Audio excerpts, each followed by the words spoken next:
Hello दोस्तों। तो कैसे हैं आप सभी लोग। तो एक बार फिर से आप सभी शो का मैटर लिखने के लिए तैयार हैं। तो चलिए शुरू करते हैं।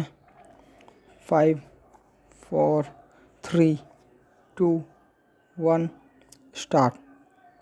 उपाध्यक्ष महोदय, तब उन लोगों को कुछ आशा हुई कि हम लोग भी उसी तरह चल सकते हैं जिस तरह से पहले चल रहे थे, लेकिन अभी हाल में जो चुनाव हुआ उससे देश के धनिकों के मन में बड़ा संदेह पैदा हुआ कि इस चुनाव के बाद उनकी स्थिति वैसी नहीं रहेगी जो अब तक चली आती रही है। गरीबों और अमीरों के बीच में अब तक जो बहुत बड़ा अंतर चला आ रहा था, उसको अब तेजी से दूर करने का प्रयत्न किया जाएगा। श्रीमान, मैं आपका बहुत ही आभारी हूँ जो आपने सदन में चालू वर्ष के बजट पर अपने विचार प्रकट करने का अवसर दिया है। मैं इस बजट का समर्थन करना चाहता हूँ। श्रीमान, मैं सबसे पहले अपने दल के नेता प्रधानमंत्री जी को इस बात के लिए बधाई देना चाहता हूं कि उनके नेतृत्व में देश में कांग्रेस दल को स्पष्ट बहुमत मिला और इसके फलस्वरूप यहाँ पर केंद्र में एक ऐसी सरकार का गठन हुआ जो कि देश में वास्तव में समाजवाद लाना चाहती है। मैं वित्त मंत्री जी को इस बात के लिए बधाई देना चाहता हूं कि लोकसभा के मध्यावधि चुनाव में जनता द्वारा कांग्रेस दल को जो आदेश दिया गया था उन्हें स्मरण है और वह तन मन धन से उसका पालन करना चाहते हैं। वह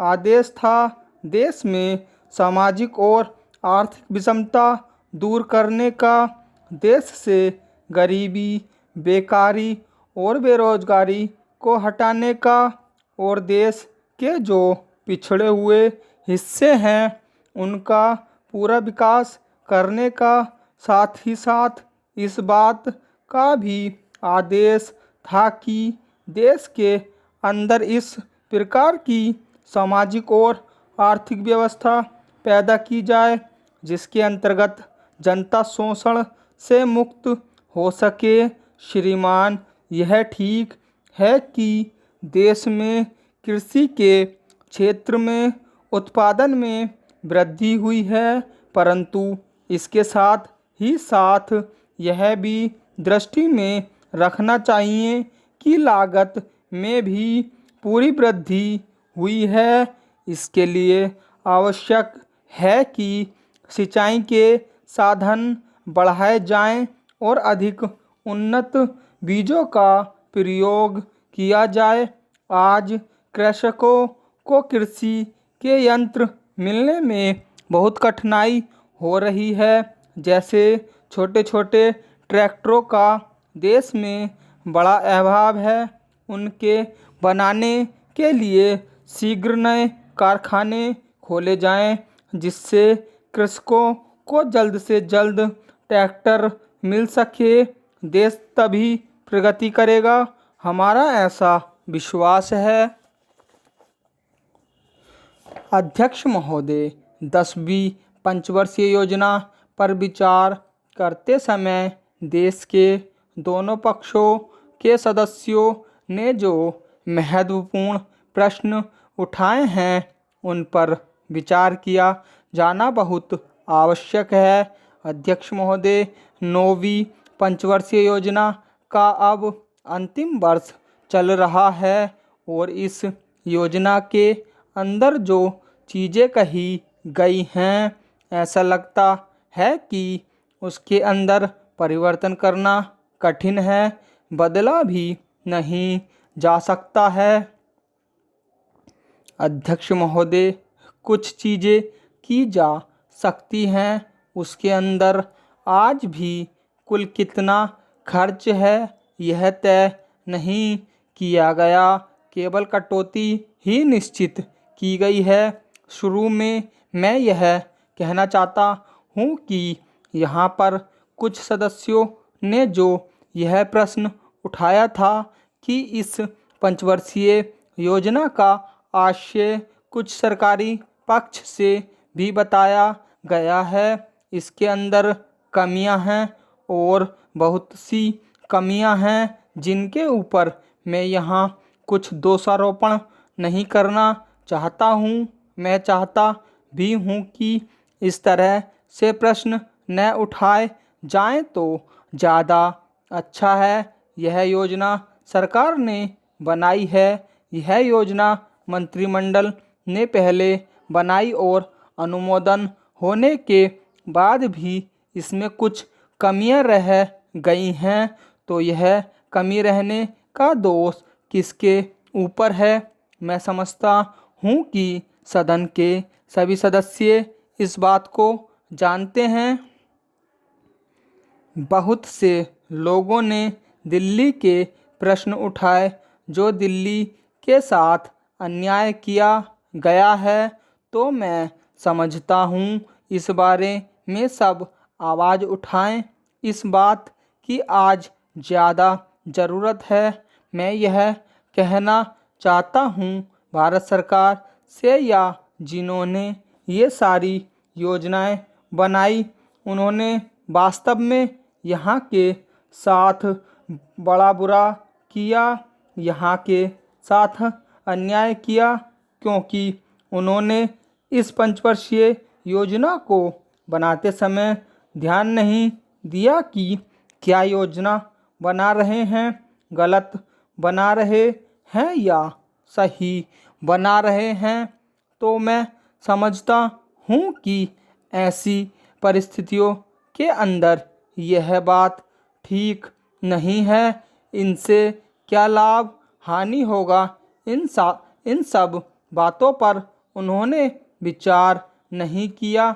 ऐसी दशा में यहाँ पर 5 वर्षों में आने वाली योजनाएं बेकार बनकर रह जाएंगी। जो कटौती निश्चित की गई है उसको समाप्त कर देना चाहिए, ताकि दिल्ली को हम अंतर्राष्ट्रीय स्तर का एक आदर्श नगर बना सकें। यह बहुत ही आवश्यक है कि यदि हम स्थान की उन्नति चाहते हैं, इसलिए अब मैं अपना कथन इन शब्दों के साथ ही समाप्त करता हूँ। विशेष रूप से गरीबी हटाओ के संबंध में इस देश में जो चर्चा चल रही है, इस बजट में कुछ सीमा तक उसका उल्लेख मिलता है, क्योंकि जितने भी प्रत्यक्ष कर लगे हैं वे ज़्यादातर धनी लोगों पर और विशेष रूप से शहर के लोगों पर लगाए गए हैं। इस तरह से जो एक प्रकार की आर्थिक असमानता हमारे देश में चल रही है, उसको दूर करने का प्रयत्न अवश्य किया गया है।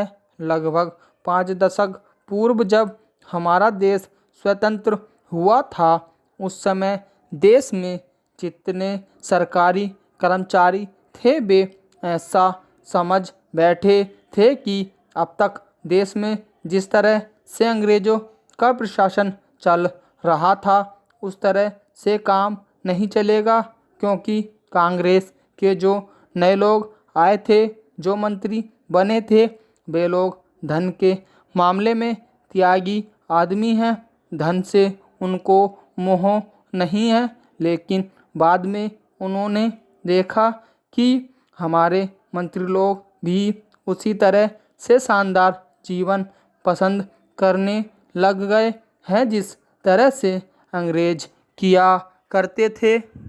इस संबंध में देश की जनता को उनसे बड़ी आशाएं थी और जनता देखना चाहती थी कि इस अवसर पर सरकारी नीतियों के द्वारा देश को वे क्या मार्गदर्शन देना चाहते हैं। स्टॉप।